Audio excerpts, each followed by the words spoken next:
The arrival. The crystalline spires of Achelia glittered against the backdrop of twin blue suns, casting prismatic reflections across the artificial planetoid that housed the most prestigious learning institution in the galactic concordat. For 9,000 cycles, the Academy had cultivated the brightest minds from the 27 most advanced civilizations in the known universe. Its graduates shaped interstellar policy, pioneered technological breakthroughs, and maintained the delicate balance of power that preserved peace across countless worlds. Today, that hallowed tradition faced its most controversial challenge yet. Maya Chen clutched her acceptance letter as she stepped off the quantum transport, her legs wobbling from both the disorientation of instantaneous travel and the overwhelming gravity of her situation. At 17, she was not only the youngest student ever admitted to Achelia, but also the first and only human. Specimen 42H has arrived, announced the disembodied voice of the Academy's Eye Overseer. Please proceed to Orientation Chamber Delta. Maya winced at the clinical designation. Earth, or Planet 42, as the Concordat labeled it, had only been discovered 3 cycles ago. Humanity's existence had been a mere footnote in galactic records until Maya's unprecedented scores on the Universal Aptitude Assessment had triggered an automatic admission protocol that even the Academy's governing council couldn't override. The orientation chamber buzzed with activity as students from across the galaxy mingled. Towering Trilaxians with their multilayered cerebral structures engaged in silent telepathic debates. Crystalline Choriacs hummed in harmonic frequencies, exchanging information through modulated vibrations. Serpentine Nishik coiled around floating data spheres, absorbing knowledge through their skin. And then there was Maya. 5'4", 2 arms, 2 legs, no extraordinary physical adaptations. Just a human girl from Shanghai who had somehow decoded the UAA's supposedly insurmountable logic barriers. Is this some kind of practical joke? The voice belonged to a Vexari, the dominant species in the Concordat. Standing 7 feet tall with iridescent blue skin and 4 upper limbs, Zorax Kaverin looked down at Maya, with 6 golden eyes narrowed in contempt. They're admitting pre-spaceflight primitives now. Maya squared her shoulders. I'm Maya Chen, and I earned my place here just like you. Impossible, Zorax scoffed. Your species hasn't even unified your home planet. You still burn fossil fuels and wage wars over imaginary boundaries.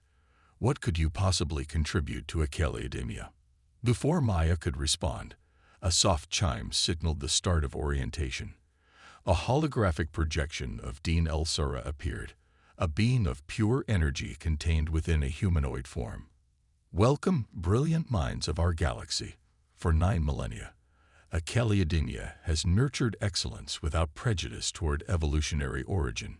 This cycle brings unprecedented diversity, including our first representative from Sol 3, Earth. The Concordat values innovation above all. Remember this as you begin your studies. The orientation concluded with assignment to quarters. Maya found herself in a hexagonal room designed for Trilaxian physiology, all hard angles and elevated surfaces. Adapting the space would be her first challenge. Classes began the following day. Maya's schedule included quantum probability mechanics, applied multidimensional mathematics, and comparative xenobiology. She arrived early to her first lecture, selecting a seat near the back of the amphitheater. Professor Ixlothian, a gaseous entity contained in a hovering metallic sphere, projected his consciousness directly into the students' minds, a teaching method that left Maya with a splitting headache, but a profound understanding of 11-dimensional probability fields. Today's challenge, the professor's thoughts resonated, requires calculating the collapse pattern of a type II quantum star.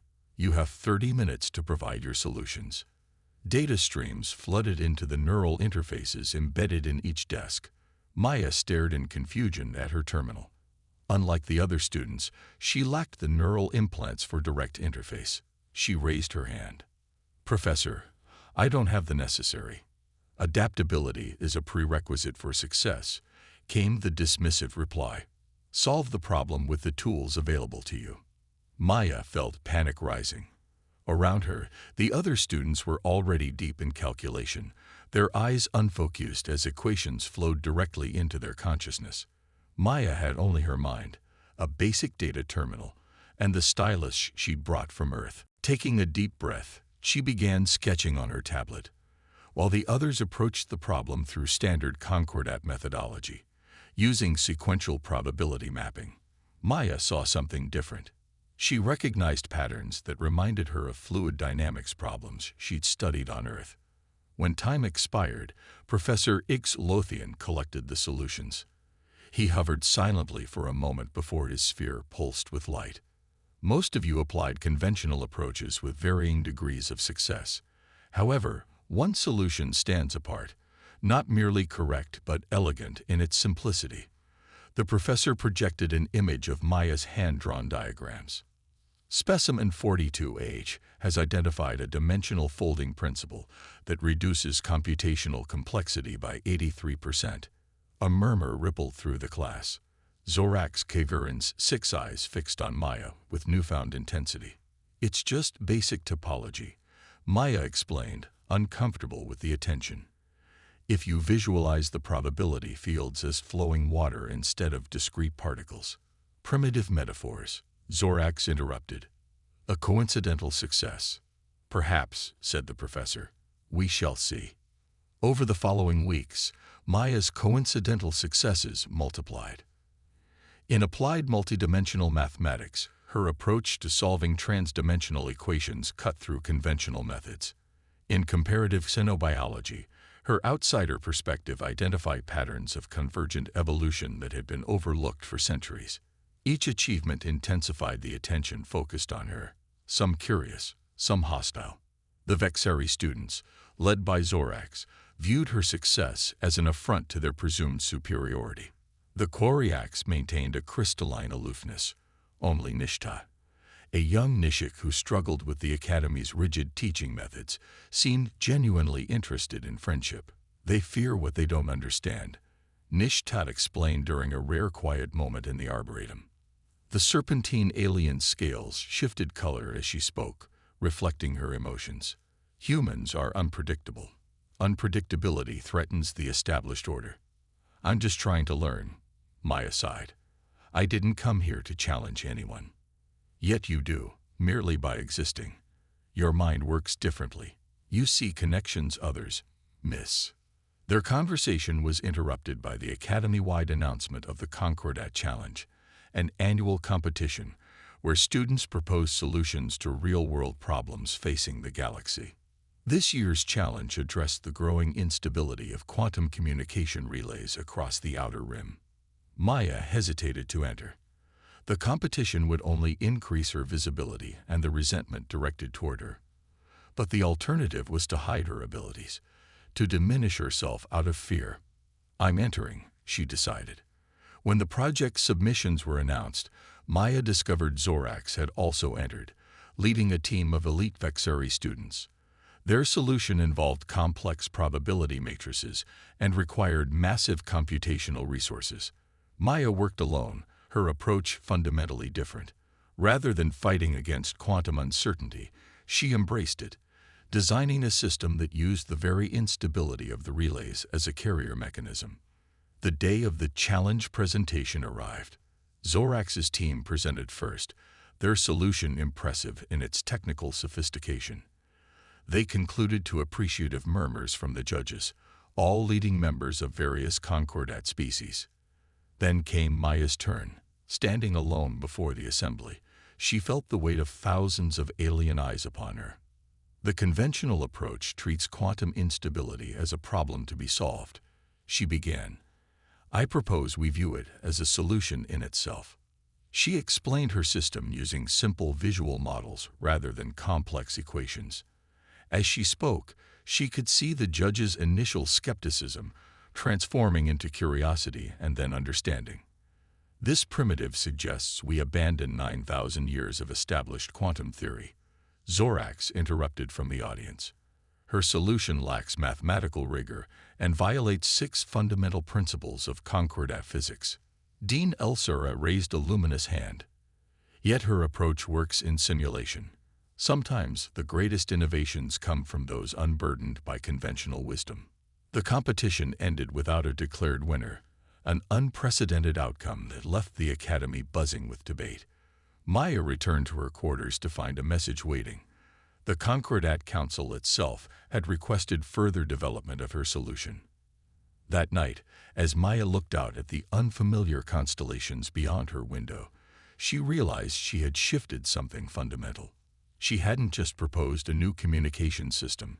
She had introduced a human perspective to a galaxy that had never considered such possibilities before. And this was only the beginning. The revolution. The second semester at Acheleudinia began with Maya's name whispered in every corridor of the vast institution. Her solution to the quantum relay problem had been implemented in a remote sector of the outer rim, and initial results showed a 300% improvement in stability. The Concordat Council had taken notice, and suddenly, humanity was no longer an ignored species from an insignificant planet. This newfound attention came with consequences. Zorax Keverin and his circle of Vexori elites had escalated from dismissive comments to active sabotage. They corrupted her data streams, altered her research parameters, and spread rumors that her achievements were the result of primitive intuition rather than true intelligence. "They've always been the dominant voices here," explained Rithik, a Koryak student who had begun sitting with Maya and Nishta during meals. His crystalline body refracted light as he spoke, creating delicate patterns across the table. "The Vexari believe they are the natural leaders of the galaxy. Your success challenges that narrative." "I'm not trying to challenge anyone," Maya protested. "I'm just solving problems my way." "That is precisely the threat," said a new voice. A Trilaxian named Voxate joined their table, his three-tiered brain visible through the transparent dome of his skull. "For 9 millennia, the Concordat has valued certain types of intelligence above others. Your human perspective offers alternatives that many of us have long considered but never articulated for fear of marginalization." Maya looked around at her growing circle of allies, species that had traditionally remained separate at Acheleudinia, now finding common ground in their outsider status. "Is that why you're all talking to me now?" "Because I'm shaking things up." Nishta's scales rippled with amusement. "We're talking to you because you listen. Most Concordat species communicate only to establish dominance or exchange data. You seek connection." This unexpected alliance was tested when Dean Elsura announced the semester's major project. Teams would investigate anomalous energy readings detected at the galactic core. The findings could reshape understanding of the universe's fundamental forces. Within hours, Maya found herself leading an unprecedented coalition. Nishta's intuitive understanding of energy fields, Rithik's crystalline computational abilities, and Voxate's multidimensional thinking combined with her human creativity. They called themselves the Outliers, embracing their marginal status. Zorax responded by forming his own team of Vexori elites, with preferential access to the Academy's most advanced equipment. The competition was no longer academic. It had become symbolic of a larger struggle for influence within the Concordat. As the Outliers analyzed the anomalous readings, Maya noticed patterns that others had missed. The energy fluctuations weren't random. They contained embedded information. "It's like they're trying to communicate," she explained to her teammates. "Impossible," Voxate countered. "The galactic core is uninhabitable. No known species could survive those conditions." "Maybe it's not a species as we understand them," Maya suggested. "What if it's something else entirely? Something that evolved under different rules?" This hypothesis led them down an unconventional research path. While Zorax's team focused on quantifying the anomalies, the Outliers tried to decode them. Maya applied linguistic algorithms borrowed from Earth's efforts to decipher ancient human languages. 3 weeks into their research, Maya made a breakthrough that changed everything. "It's not just communication," she announced to her team, her voice trembling with excitement. "It's a warning. The patterns revealed that the energy beings at the galactic core had detected a critical instability in the fabric of space-time, one that conventional concordat science had missed. According to their calculations, the instability would cascade outward within 5 years, potentially unraveling the structure of the entire galaxy. "We need to present this immediately," Nishta urged. "Who would believe us?" Rithik's crystalline form darkened with doubt.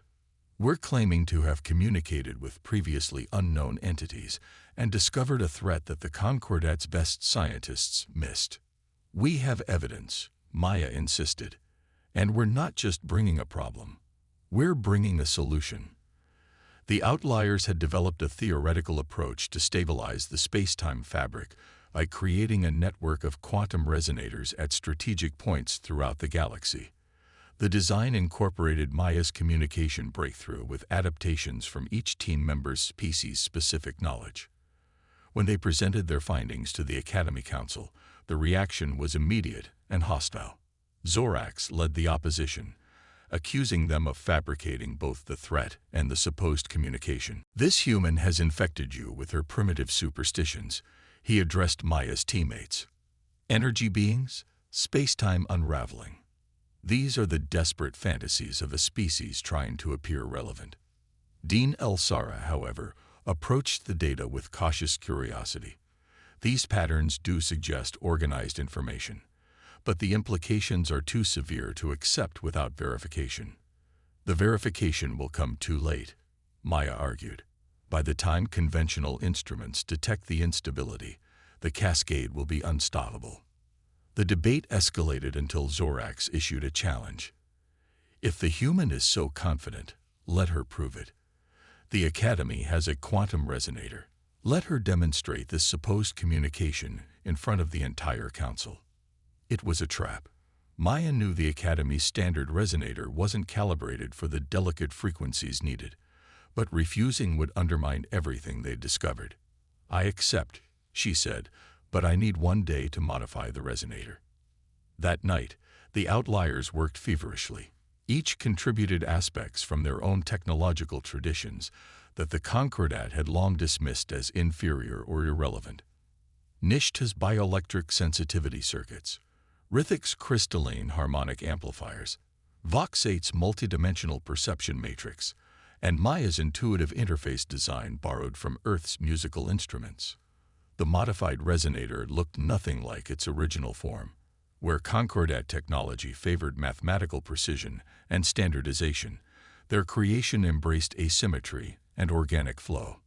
When the council convened the next day, Zorax smirked at their contraption. "You've turned a precision scientific instrument into primitive art." "Form follows function," Maya replied calmly. "The universe isn't built on straight lines." She activated the resonator. At first, nothing happened. Then, slowly, patterns began forming in the holographic display, patterns that matched their recorded anomalies from the galactic core. As the council watched in stunned silence, the patterns evolved into complex structures that even the skeptics recognize as deliberate communication. "It's responding to us," Maya explained. "Not just repeating recorded data. This is live contact." For 6 hours, the demonstration continued. The energy beings shared knowledge that confirmed the Outliers' dire predictions about the space-time instability. They also validated the proposed resonator network solution, suggesting refinements that would increase its effectiveness. By the time the demonstration ended, even the most skeptical council members were convinced.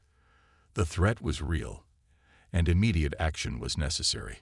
Dean El-Sara addressed the assembly. "The Concordat has maintained peace through uniformity of thought and approach. Today we are reminded that true resilience comes from diversity of species, of perspective, of problem-solving. The human Maya Chen and her unlikely allies have shown us that what we dismissed as primitive or marginal may in fact be essential to our survival." In the days that followed, Academia transformed. The rigid hierarchies that had privileged certain species and methodologies gave way to collaborative approaches. Zorax and his supporters resisted initially, but found themselves increasingly isolated as the evidence of their limited perspective became undeniable. The Concordat Council officially recognized Earth as a full-member world, an unprecedented acceleration for a pre-spaceflight civilization. Teams were dispatched to begin building the quantum resonator network that would stabilize the galaxy, each incorporating the diverse methodologies that the outliers had pioneered. Maya found herself appointed as the liaison between Earth and the Concordat, responsible for gradually introducing humanity to the galactic community. The transition would be challenging. Humans were still resolving their own planetary conflicts, but the potential was immense. "Did you ever imagine this outcome when you arrived?" Nishta asked, as they stood on the observation deck, watching ships depart for various sectors of the galaxy, each carrying components of the resonator network. Maya shook her head. "I just wanted to learn.